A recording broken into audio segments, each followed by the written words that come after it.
often heard that the styles you choose to associate with can say a lot about you, whether it be clothing, music, or even interior design. And while I don't dabble in that last one all that often, I do think the furniture you choose to surround yourself with and where you want the focus of a room to rest can be an interesting little indicator of what you might value. Perhaps. I'm not a psychologist, so I don't really know.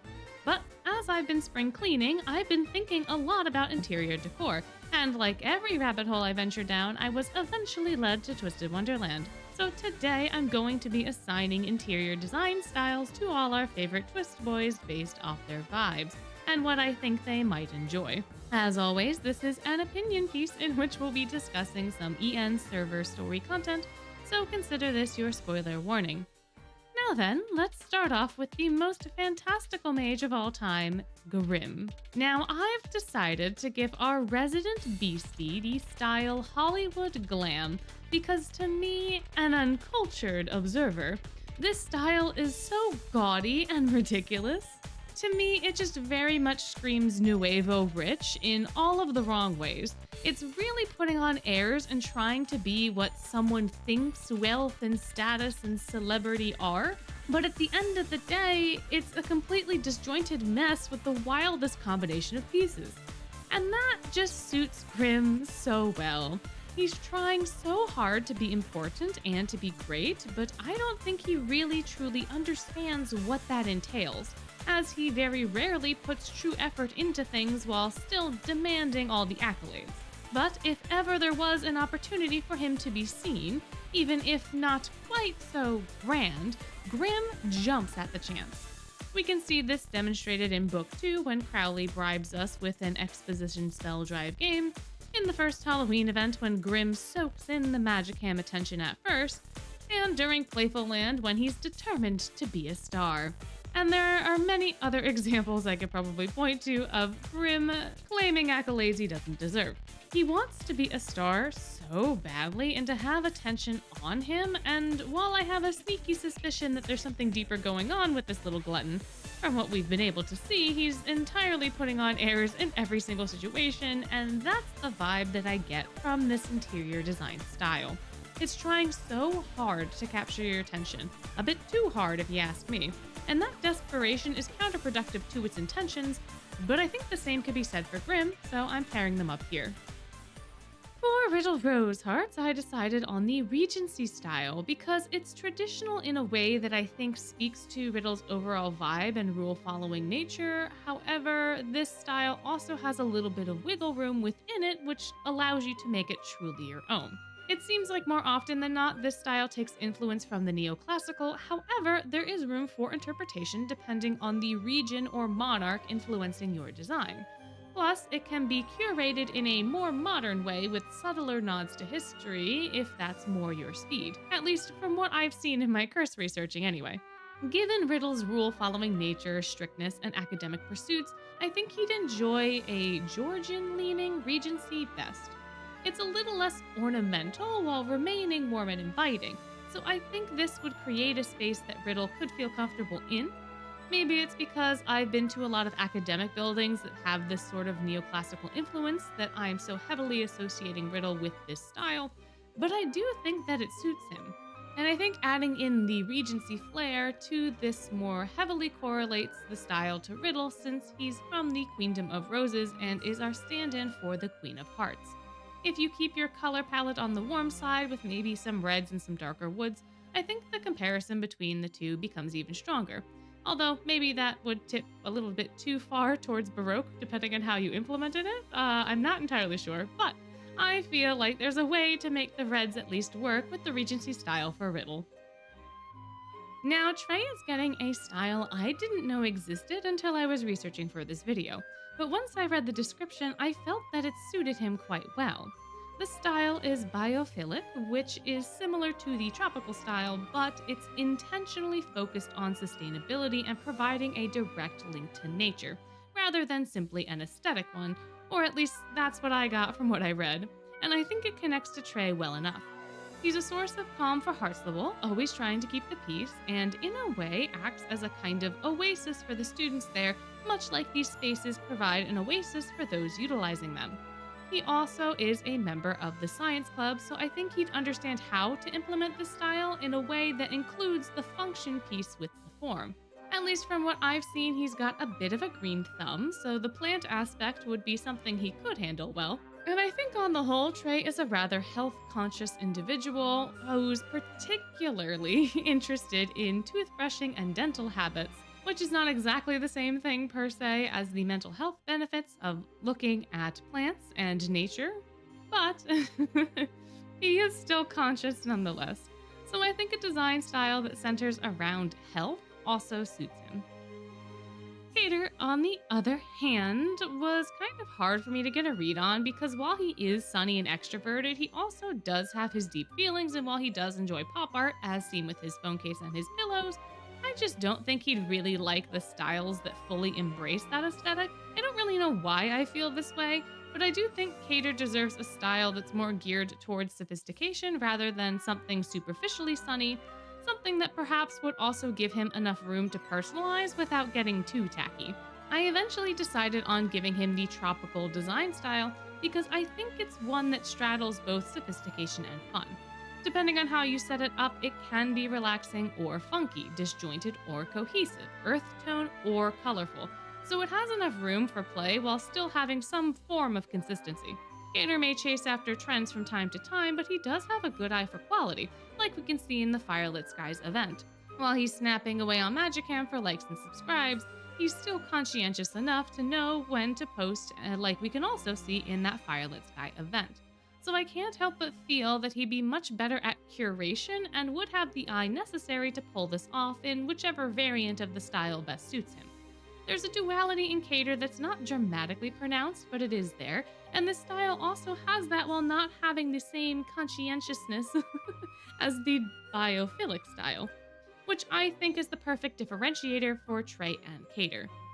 I don't think Cater is nearly as concerned about maintaining things as he is about having fun and enjoying the chaos, so while there is overlap between these two guys, they're not exactly the same, and I think the intention is different enough for this style to strongly stand by Cater.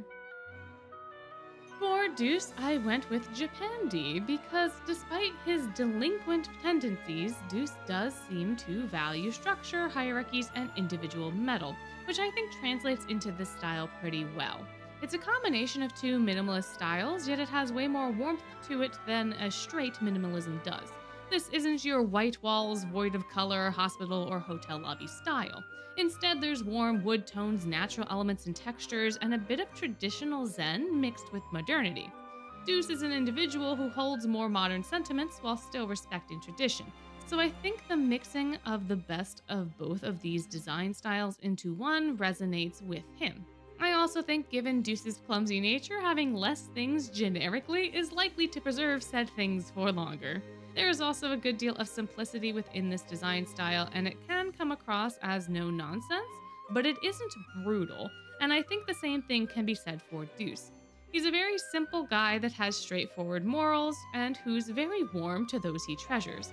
I don't see him as a person who would enjoy excesses or who would want something overly glamorous, nor can I imagine his space being as chaotic and colorful. Last cycles, on the other hand, are an entirely different story altogether, but luckily we're talking about interior design here and not vehicle design, so I think Japandi still fits him well. But for Ace, I had a hard time again picking something for him, and what I settled on I think is less of a style per se, but more of a vibe, and that's whimsical.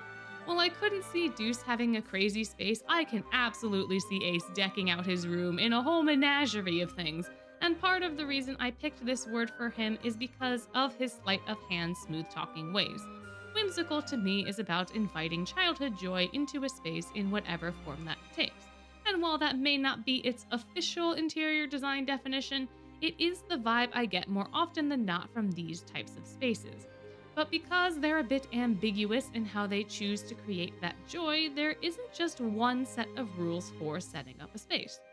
This, I think, ties back to Ace because even though he has a personality, he is a bit adrift without any concrete goals or thoughts for the future. Part of the reason I always feel like I have a hard time deciding things for him is likely because of this too. He's got some defining traits, but he doesn't really know what he wants to be, so I can't really define him too much by something concrete like I can do for other folks. So a style like this that's so very open to interpretation allows for Ace take on whatever aesthetic suits him best. But I do think that whatever he would end up going with would still retain some youth and joy. So, for Leona now, I went with modern because even though Leona is from a traditional nation and lives in a dorm that's inspired by more traditional leaning furnitures and patterns, he absolutely, unequivocally craves modernity. He wants to mine the Sunset Savannah's natural resources to make the country richer, improve the infrastructure, and help it catch up with the rest of the world. So I cannot imagine him with a style that's more natural or traditional leaning. Modern isn't quite contemporary, but contemporary styles run the risk of incorporating too many traditional elements. At least right now, I feel like rattan is starting to have a moment again. Maybe it's just because outdoor furniture is coming back into stores, but regardless, I think the clean, sleek lines of modern design work better for the image that Leona is trying to build for himself and his country.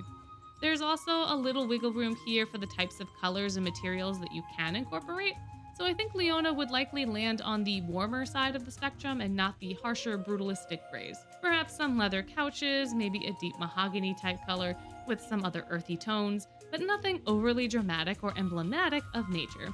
He might tolerate a nod to this here or there, because even though he doesn't quite like his homeland that much, I'm sure he's still gonna enjoy that baobab candy. But the majority of his furniture has got to be sleek and urban, and I think he'll find that easily within this modern style. Next up is a Ruggie, who I think goes well together with the industrial style. This is a very practical style that doesn't have a lot of bells or whistles, yet it retains a character that's not completely devoid of personality. There are harsher elements and materials used, like metal and brick, that give it a more modern, rugged vibe. Ruggie is a very practical individual who doesn't seem to hold on to comforts or covet them.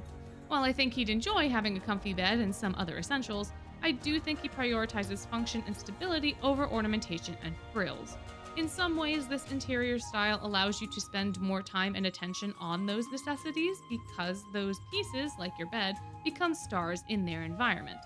This is also a style where the existing structure is put to good use without too many touches, as I believe it came about from the renovations of old factory spaces into dwellings to revitalize certain urban areas. Although this could be an entirely fabricated backstory my mind made up, but I think that idea of repurposing and reusing a space is a very Ruggie thing. He'll take just about anything he can get and figure out a use for it, or sell it off if he can't. A really resourceful approach to life. I think he'd be happy to make use of space others might find too cold or harsh, making it his own in ways that matter most, and leaving the rest as it is. Jack is a guy who has very simple goals, but he pursues them with every bit of gusto he can muster, so I think he would be partial to the arts and crafts style. There is an emphasis here on the materials that make each piece and the work that the craftsmen put into them, which just seems like a very Jack vibe to me. Honing your skills to be the very best that they can be, and then applying those skills to your chosen art form, I think is a nice parallel to this determination Jack has as a character. He doesn't cut any corners, he's extremely honest, and he's very driven, which is admirable, but also something that I think he has in common with the artisans here. The movement that created this style was started in part to preserve the traditional craft, but also in part a rejection of the easier ready-made furniture that was becoming popular.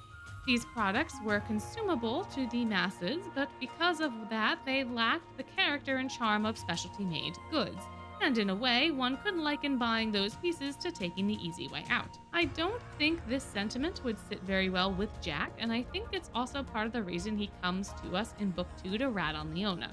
Jack craves that hard work and that dedication. He wants to make use of all of his talents in every situation so that he can continue to improve. So I think he'd feel a bit of kinship with the artist responsible for championing the hard work and dedication of traditional craftsmen. This style is also simple enough to allow for smaller embellishments like tapestries and traditional textiles, which I think also suits Jack's personal style given the decorative elements of his room. Yet, despite being simple, the furniture and other elements are of exceptional quality, which I think also resonates with Jack. Up next is Azul, and he's totally a dapper dandy, so he's getting Art Deco as his interior design style. This is a style that was developed during the 20s and 30s, a time of economic prosperity, so the style itself embodies this sort of hopeful spirit with elegance and opulence.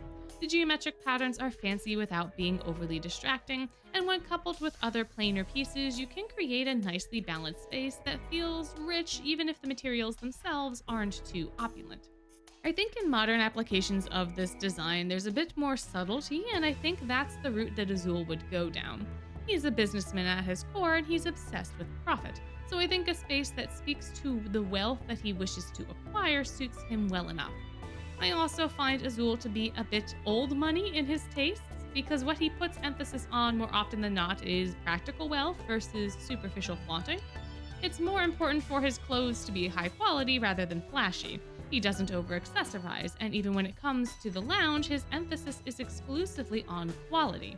It makes his taste seem a bit more mature to me, and I think this style evokes that wealth while also feeling mature. Perhaps it's because Art Deco also heavily relies on artistic perspective and requires a bit of special curation to pull off successfully. Or perhaps it's just because Octavanel's design is also inspired by similar elements, but regardless, the octopus fits right in here. I also think it's thematically appropriate to give him a style that came shortly before the Depression, due to Azul's character arc being about hoarding his wealth of contacts only to then be confronted with the realities of rock bottom. But that's just the cherry on top of the vibes. Jade now is getting my favorite design style because I think he would appreciate the simplicity and simple tones, yet it has enough funk to still be interesting, and that style is mid-century modern. Popularized in the 50s and 60s, this style is Scandinavian-inspired simplicity complemented by lovely autumnal colors and natural woods, although nowadays the color palette has expanded quite a bit. To me, this style has a type of refinement that's very Jade, and I can see it being very easily implemented in a mountain home to create a stylish, sleek getaway in the forest, and I think that vibe seriously suits Jade. He's refined, elegant, a man of simple desires, like mushrooms, and maybe murder, and I think this style, given its natural influences, works very well to match him. But it's not quite as eco-friendly as some of our previously mentioned styles. It's got the flavor without the substance in that regard, but it still has the important elements, and the furniture is different enough to really stand out. There are a lot of angles and sharpness to mid-century pieces and homes that get balanced out by the softer materials like leather and fun upholstery, which can also be emblematic of Jade's duality. He comes across as a comfortable, calm entity, but he's really just waiting to surprise you with his sharpness. Jade will never let it out in the same obvious way that Floyd does, but his sadistic twinge is still there. And honestly, sometimes I look at certain chairs in this style and wonder if they were designed specifically to be uncomfortable. So while this style isn't as classic as I think Jade tries to appear, I do think it works for some of the other facets of his personality, and I can see him enjoying it. Alrighty, moving on to Floyd. Do y'all know how many times I've heard this eel say, "Nay, make a chair for me. Something that's curvy yet pointed, stands out but blends in. Thanks." And you know what? Challenge accepted. Have you ever wondered what it would look like if an 80s arcade carpet had a baby with one of those doctor's waiting room toy thingies? Because that is what I envision Floyd wants, so he's getting Memphis here. This whole style is an 80s fever dream. It just has shapes and colors creating forms, and while it is jarring and liminal, it's also really fun. There are so many playful things happening in this style, so much variance in form and substance, and I think Floyd would be delighted to see all this stuff. In many ways, Floyd is a big kid. He's very indulgent of his impulses, and he's always looking to have fun regardless of the consequences. So I think if you put him in one of these rooms, he's gonna have a great time. Like if you just added a ball pit into the corner, I think he'd be occupied for quite a while.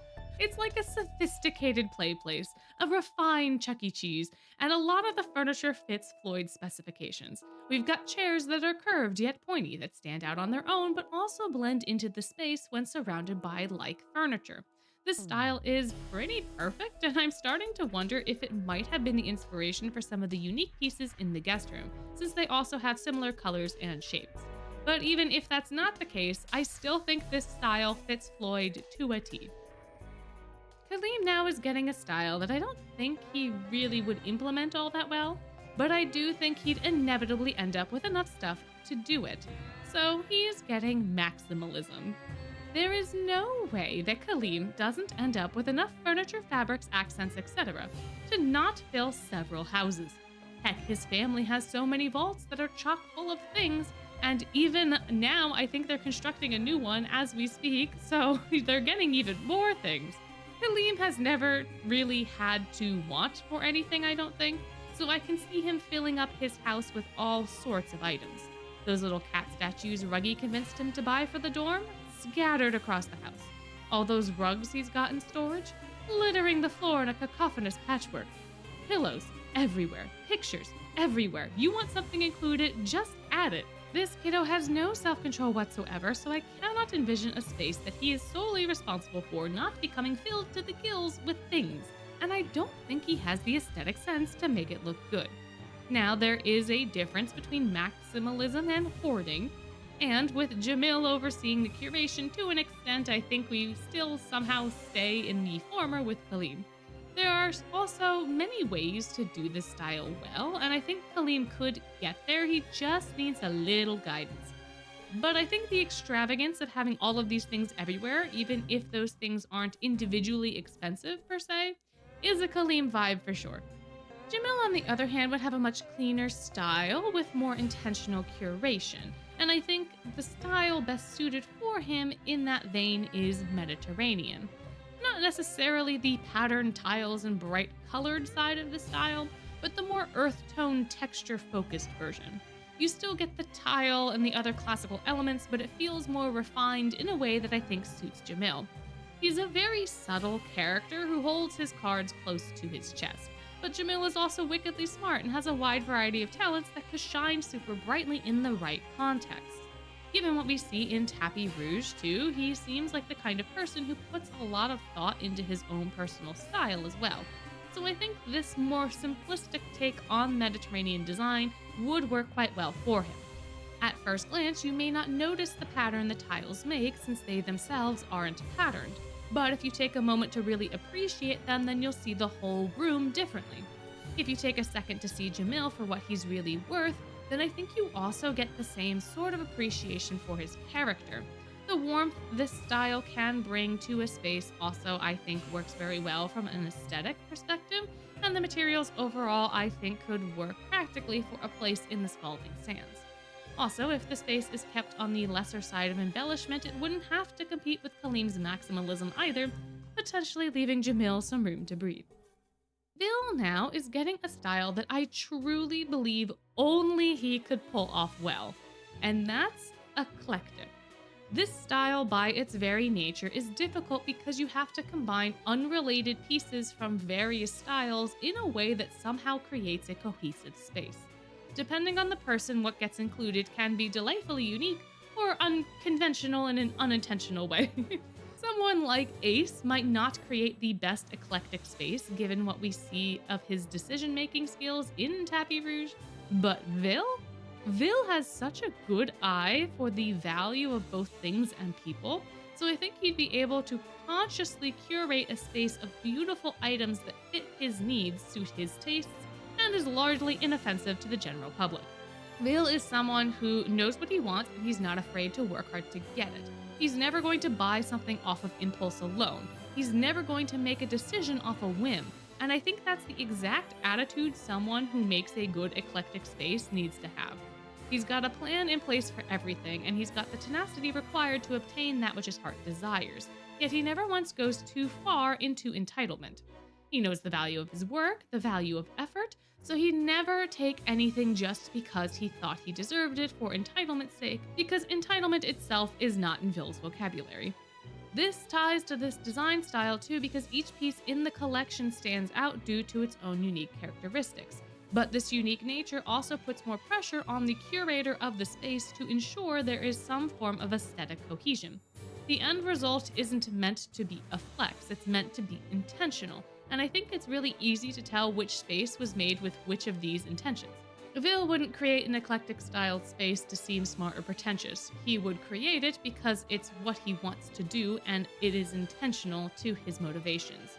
So I think he's got the best chance of anyone on the cast to do it well.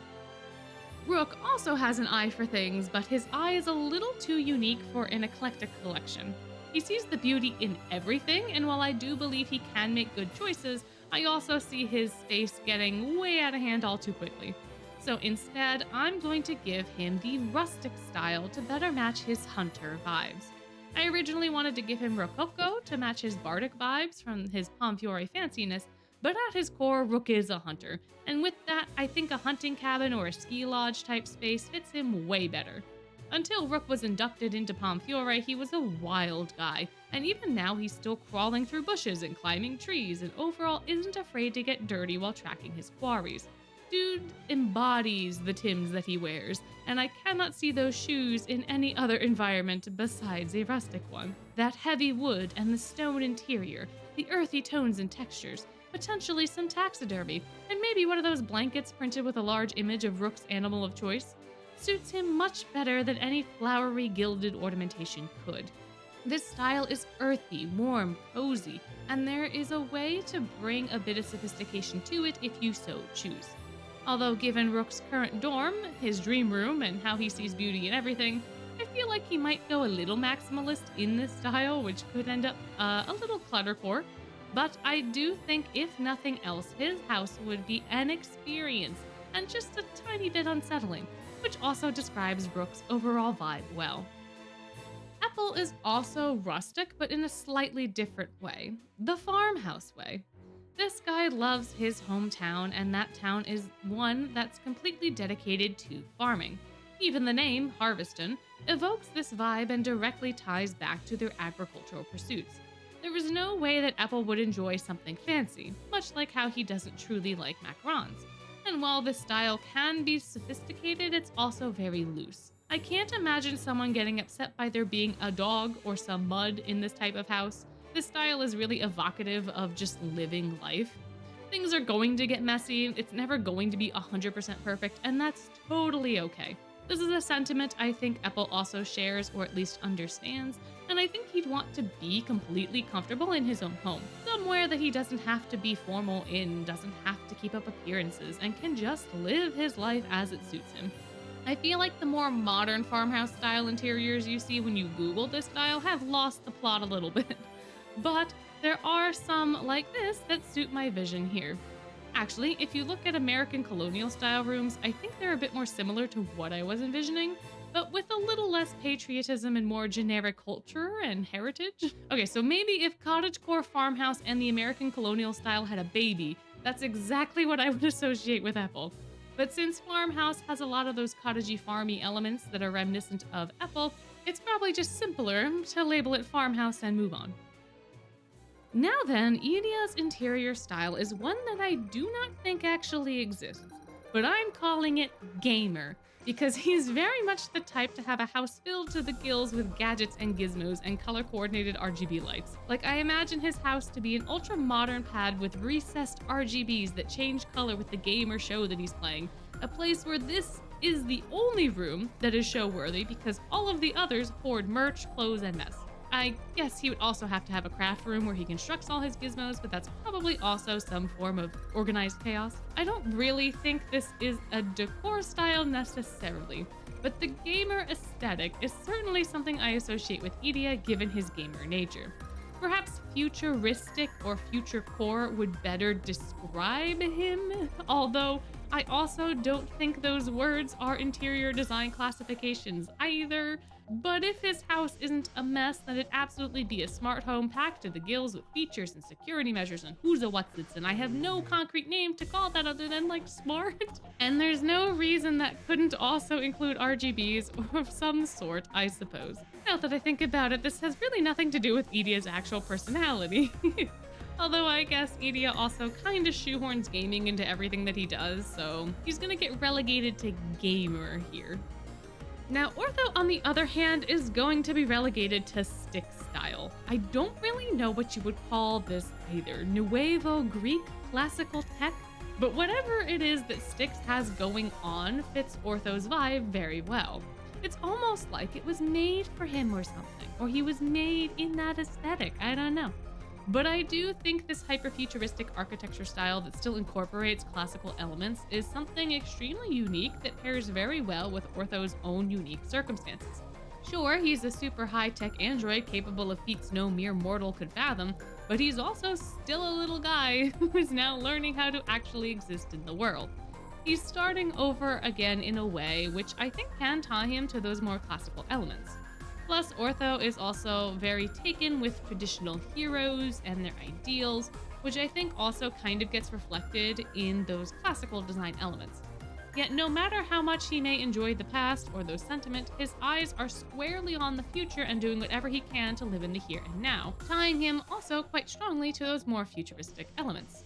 So while it is a style that I can't necessarily concretely define, I think whatever Styx has going on just works for Ortho. Now, I would be very surprised if Malleus was getting anything but gothic here. I mean, look at his bed, and how is that not the embodiment of gothic? Sure, it's in Diasomnia, and it's dorm furniture, and the whole of Diasomnia is kind of based on the Thorn theory and all that, and is not Malleus one of her direct descendants? Plus, the dude loves gargoyles, who are a hallmark of gothic architectural styles, although they do of course exist outside of those confines as well. I just think Malleus's whole vibe fits this idea. And while he may not be a fan of being surrounded by it 24/7, I do think he appreciates its intricacies enough that if it was also inside of his house, he'd be fine with it. I also think there is a sophisticated and subtle way to incorporate these elements into your interior that's not heavy-handed, My Chemical Romance, emotional gothic type styles. You don't have to have skulls littered about the place or have to paint it entirely black. You can incorporate jewel tones, darker woods, stained glass accents, and even some intricate tapestries or rugs can make a room feel gothic if done correctly.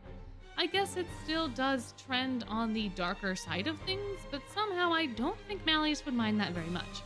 And the guy currently lives in a gigantic gothic castle perched atop a mountain, and he seems content there, so I think this style would have him feeling right at home, even if it was in a more modern context. Lilia, on the other hand, is 100% grand millennial, and you cannot change my mind. This style is so elegantly chaotic and incorporates so many fun colors that I cannot see it compared to anyone else. Is this style particularly practical for Lilia? No, dude lived in a cottage for hundreds of years and probably has no use for the ornamentation of grand millennial. But this style is just so fun and funky while retaining some form of cohesion that it might as well be magic, which means that it might as well be Lilia. Even if it's not practical for him, I can see him liking it and appreciating its historical influences. There are nods to days gone past that also feel rather modern because of how they're implemented, and that makes a lot of sense for Lilia given all his lived experience. He has seen so many things come in and out of fashion, so many fads, styles, and Lord only knows what else. I think he might just take all his favorite things and combine them regardless of the consequences at some point in time, and somehow, someway, it would just work. It's overwhelming while still somehow making sense. It's so chaotic, yet it has a method to the madness. There's so much more than duality in this style, and Lilia has so many facets and so many little quirks in his personality that I just can't separate these two. And if his interior design sensibilities are anything like his cooking ones, then this is just about the style you're gonna end up with. Silver, though, is the complete opposite. I'm giving him Zen. Silver is a character that is very calm, quiet, somewhat airheaded, but overall reasonable. He gets along with nature, gives folks the benefit of the doubt, and can at times give good advice and guidance. So a style that is simple, calm, and mindful that also incorporates some natural elements just seems to suit him. I also associate this style with natural light and general airiness, which I think also suits Silver. He is the light which shines through the darkness in Book 7. He's a gentle, calm reminder of our morals and principles during that book, but he's also very strongly tied to his own principles, and he's not going to be a pushover if you threaten that, which he holds dear. He's a bit similar to Deuce in this regard, so I think the two of them having similar styles works well. Silver kind of stands out at the school due to his gentle nature. He's not going to take advantage of you, he thinks the best of people, and is a breath of fresh air sometimes. Kinda like Zen spaces. So those are my thoughts for him.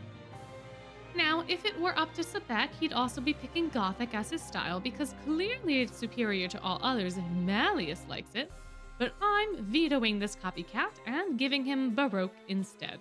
The ornamentation is a bit much for him, I think, but the deeper, darker colors like maroon and emerald tie this back in with his beloved lord and homeland. I think with a bit more of a modern influence or some tone matching, you could make a moody room with all the classical Baroque elements that doesn't feel overly ostentatious, and I think that would suit Sebek quite well.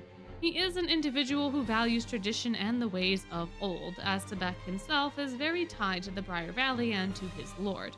He idolizes Malleus and his grandfather Bauer to a degree, so having some sort of classical leaning style I think works very well for him. He's not completely stuck in the past, but he does have some bad habits that formed as a result of these influences, so he can come off as abrasive, and I think Baroque can also come off this way. It's very dark, very focused on contrast, and so the spaces can feel overwhelming, especially when they use those darker jewel tone colors. The ornamentation can be a bit much, and Sebek can also be a bit much, but both this style and Sebek have a wonderful beauty to them, which can only be found once you look beyond their facades. If you take some time to get to know Sebek, he changes from an annoying draconian to a dedicated, honest fellow. So that's that for Sebek. Which also means that's that for our video. Did y'all have fun? I sure hope so. But please let me know what you thought of my choices. What styles would you assign to the Twisted Wonderland characters? I'm quite curious, so please leave a comment down below, and while you're there, let me know if you enjoyed this video and want more content like it. If comments aren't your thing, you could always leave a like or maybe even a subscribe.